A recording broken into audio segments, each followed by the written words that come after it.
આશ્વી, આ મંડેના છે ને આવે એ મંડેના અક્ષય તૃતીયા છે. અક્ષય તૃતીયા એટલે કે એવો દિવસ જેમાં કોઈ ક્ષય ના હોય, મતલબ એ દિવસે છે ને કોઈ જ જાતનું મુહૂર્ત જોવું ના પડે. તમારે કોઈ બી શુભ કાર્ય કરવું હોય, નવી પ્રોપર્ટી લેવી હોય, સોનું લેવું હોય, નવી ગાડી લેવી હોય, પૂજન કરવું હોય, તો કોઈ જ જાતનું મુહૂર્ત જોવાનું નહીં. એટલો સારો દિવસ. હવે અક્ષય તૃતીયા એટલે જો ગરમી ચાલુ થઈ ગઈ ને, એટલે ઉષ્ણકાલીન ચાલુ થઈ ગયું, ઠાકોરજીને હવે ગરમીના દિવસો આવી ગયા. એટલે ઠાકોરજીને હવે ઠાકોરજીની સેવામાં અક્ષય તૃતીયા પછી થોડો ચેન્જ આવે. શું આવે તો આપણે ઠાકોરજીને જે જારીજી ધરીએ ને, જારીજી એટલે શું, જેમાં ઠાકોરજીને આપણે જલ ધરીએ ને એના ઉપર રેડ કલરનો નેવરો લગાવેલો હોય, બરોબર.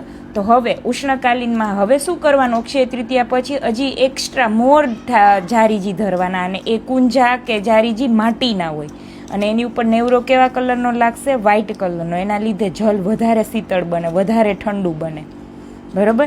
હવે ઠાકોરજીને વસ્ત્રોય કેવા પહેરાવાના, ગરમીમાં હવે તામઝામવાળા નહીં, એકદમ પોચા પોચા અને મલમલના વસ્ત્રો પહેરાવાના.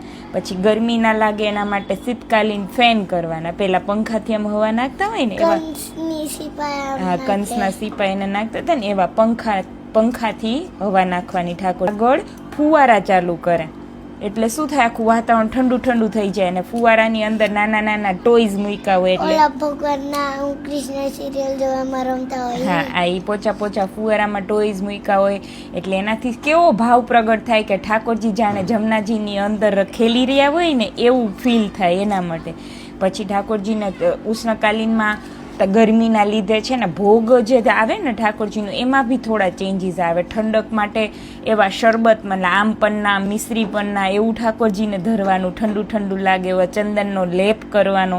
આ બધું અક્ષય તૃતીયા પછી ઠાકોરજીની સેવામાં ચેન્જીસ આવે. શું કામે, કેમ કે ગરમી વધી ગઈ ને એટલા માટે. ઓકે, ચલો, બોલ શ્રી ગિરિરાજ ધરન કી જય.